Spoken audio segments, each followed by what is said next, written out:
नमस्कार दोस्तों, कैसे आप सब लोग। आशा करता हूँ सब लोग अच्छे होंगे, अपने घर पे होंगे या जहाँ कहीं भी होंगे खुश होंगे। बहुत दिनों बाद आप लोगों से मुखातिब हो रहा हूँ, उसके लिए माफ़ी चाहता हूँ। लेकिन कुछ विषय ही ऐसा है कि अब आना ही पड़ा। और विषय ये है कि राम मंदिर का बनना जो है वो पैसे की बर्बादी थी। कितने लोग ऐसे मानते हैं? क्योंकि आजकल जो मैं डिबेट देख रहा हूँ टीवी पे या सोशल मीडिया पे, वो यही डिबेट चल रहा है कि राम मंदिर का बनना पैसे की बहुत बड़ी बर्बादी थी। और उस पैसे से न जाने कितने हॉस्पिटल्स, कितनी सड़कें, कितने स्कूल कॉलेजेस बन गए होते। तो उस पैसे का उपयोग इन सब चीज़ों में करना चाहिए था, ना कि एक पत्थर की मूर्ति का स्थापना करने में इतना भव्य समारोह और उतने पैसे की बर्बादी करनी चाहिए थी। बहुत बुद्धिजीवी ये चीज़ मानते हैं और आशा करता हूँ कि आप लोग कमेंट में ज़रूर बताएंगे कि आप लोग क्या मानते हैं, ठीक है। लेकिन मैं आपको आज ये बताने वाला हूँ एक दिशा, जैसे सब बुद्धिजीवियों ने अपना एक दिशा दिया कि बनना क्यों पैसे की बर्बादी थी। मैं आपको उसमें एक बात और जोड़ देना चाहता हूँ, जिससे एक डिबेट को एक नया दिशा मिले और उस तरफ भी लोग सोच पाए कि राम मंदिर बनना एक्चुअली ज़रूरी क्यों था। मैं राम मंदिर के समर्थन में हूँ, उसके बनने के समर्थन में हूँ। और उसका जो सबसे बड़ा वजह है, जो लोग सोच नहीं पा रहे हैं, वो वजह एक उदाहरण से मैं आपको समझाता हूँ कि पहले हमारे समाज में बहुत छुआछूत था, ठीक है। और बहुत गरीबी भी थी हमारे समाज में।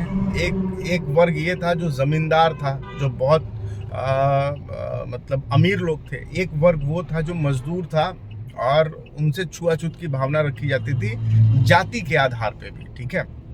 हमारे संविधान ने जो ये SC/ST वर्ग के लोग हैं या जो OBC वर्ग से आते हैं, इनको एक अधिकार दिया, एक हथियार दिया, जिसको वो इस्तेमाल करके समाज में समानता की ओर जा सकते हैं और वो भी ऊंचे पद पे पहुंच सकते हैं। उनका जो शोषण होता है वो बहुत तक आरक्षण आने के बाद से कम हो गया, ठीक है। और अब आप देख सकते हैं कि ऊंचे ऊंचे पद पे SC/ST वर्ग से जो लोग आते हैं वो भी हैं, OBC वर्ग के लोग भी हैं, और सामान्य वर्ग से जो लोग आते हैं वो भी है। मतलब कि जिस तरह आरक्षण एक हथियार साबित हुई समाज में समानता लाने के लिए, ये भेदभाव जो छुआछूत की भावना है उसको कम करने में एक बहुत बड़ी हथियार की तरह साबित हुई। उसी तरह ये राम मंदिर जो है ना, राम मंदिर का बनना, वो उतना जो सैकड़ों साल मुगल शासन में, मुगलिया सल्तनत के अंदर जो शोषण हुआ हिंदुओं पे, ठीक है, खास करके हिंदुओं पे जो शोषण हुआ, जो मंदिर तोड़ दिया गया, उसके ऊपर मस्जिद बना दिया गया बहुत सारी जगह। तो ये राम मंदिर बनना उन सब शोषण का जवाब है, और उन सारे शोषण पे ये एक तमाचा है।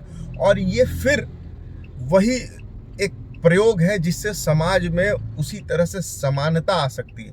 अब जो लोग जो धर्म अपना चुके हैं और वो लोग उस धर्म में खुश हैं, तो उसमें कोई लेना देना नहीं है। यहाँ बात उस धर्म, कौन किस धर्म का है वो मैटर नहीं करता है। जो जिस परिस्थिति में जो भी धर्म अपनाए, अब वो धर्म मान रहे हैं और उसमें वो खुश है। लेकिन बात क्या है कि ये चीज़ कहीं ना कहीं गलत था कि वो जो मुगल शासन में हिंदू देवी देवताओं के मंदिरों को ध्वस्त कर दिया जाता था, और मतलब कि उसके ऊपर मस्जिद बना दिया जाता था। लोगों को इतना प्रताड़ित किया जाता था कि लोग अपना धर्म परिवर्तन कर लेते थे, चाहे वो जजिया टैक्स लगा के हो। मैंने इसके बारे में वीडियो बनाया भी है, आप देख भी सकते हैं। तो तरह तरह का शोषण का फंडा अपनाया जाता था ताकि लोग परेशान हो जाएं, धर्म परिवर्तन कर लें, जो बहुत लाखों लोगों ने किया भी, और उनके मंदिरों को, ठीक है, तोड़ा जाता था। ये जो कोशिश है ना कि रामलला की वापसी करना, राम मंदिर बनाना, ये छोटी मोटी कोशिश नहीं है। इस कोशिश से उन सारे लोगों के साथ इंसाफ हुआ है जो लोग इसमें जान गंवाए हैं, जिन लोगों के साथ सैकड़ों सालों तक पीढ़ी दर पीढ़ी शोषण होता गया है। और ये उन लोगों के साथ भी एक तरह से इंसाफ है जिन्होंने डर के मारे धर्म परिवर्तन भी किया हो। अगर किसी आपके समाज में आपके किसी पड़ोसी के साथ कोई नाइंसाफी हो जाती है, तो धर्म क्या कहता है कि चाहे कोर्ट हो, कचहरी हो, पुलिस हो, अड़ोसी हो, पड़ोसी हो, सब साथ मिलके, दोस्त हो, सब लोग साथ आके उसको इंसाफ दिलाने का काम करते हैं ना।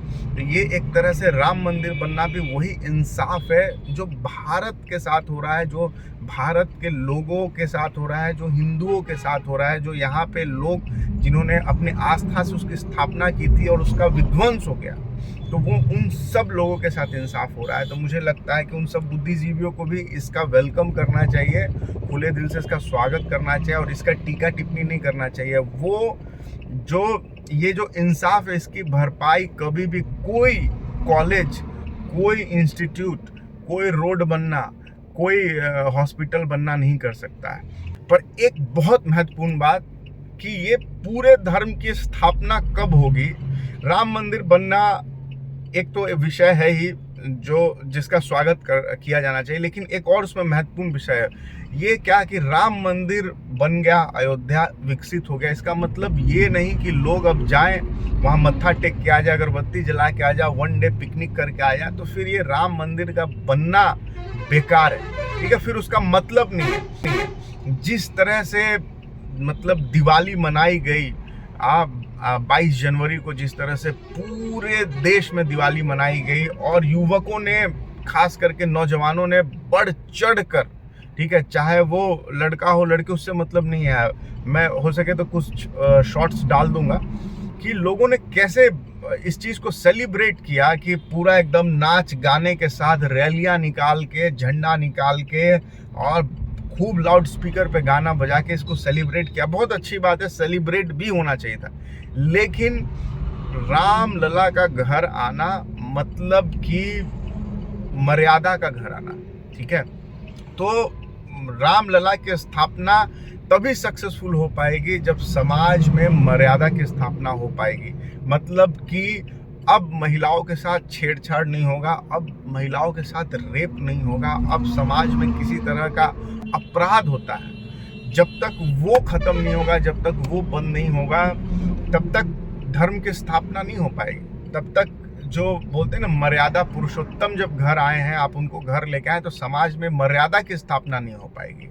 तो जब तक ये नहीं होता है ना, तब तक रामलला का घर वापसी होने का भी कोई मतलब नहीं बनता, पहली चीज़। और दूसरी चीज़, ये जिम्मेदारी भारत के हर नागरिक के ऊपर है, लेकिन वो लोग जो ज़्यादा खुश है रामलला के आने से, उनकी ज़्यादा जिम्मेदारी बनती है कि वो लोग इस चीज़ का ख्याल रखें कि समाज में किसी तरह से असमानता, अधर्म का फिर से फैलाव नहीं हो। ठीक है, सब कुछ धर्म के अनुसार हो, मर्यादा के अंतर्गत हो और महिलाएं सुरक्षित रहें और हमारे मतलब बड़े बुजुर्ग सबका ख्याल रखा जाए, तभी रामलला की घर वापसी का असली मतलब होगा। मतलब कि अयोध्या जाना है, लेकिन रामलला से कुछ सीख के आना है, तभी अयोध्या जाना है और तभी रामलला की घर वापसी का मतलब बनता है। नहीं तो ऐसे वन डे पिकनिक टूर, पैसे की बर्बादी और बस ऐसे इंजॉयमेंट, तो उससे कोई मतलब नहीं है। उनका घर आना नहीं आना, वो टेंट में थे, उससे कोई मतलब नहीं बनता है।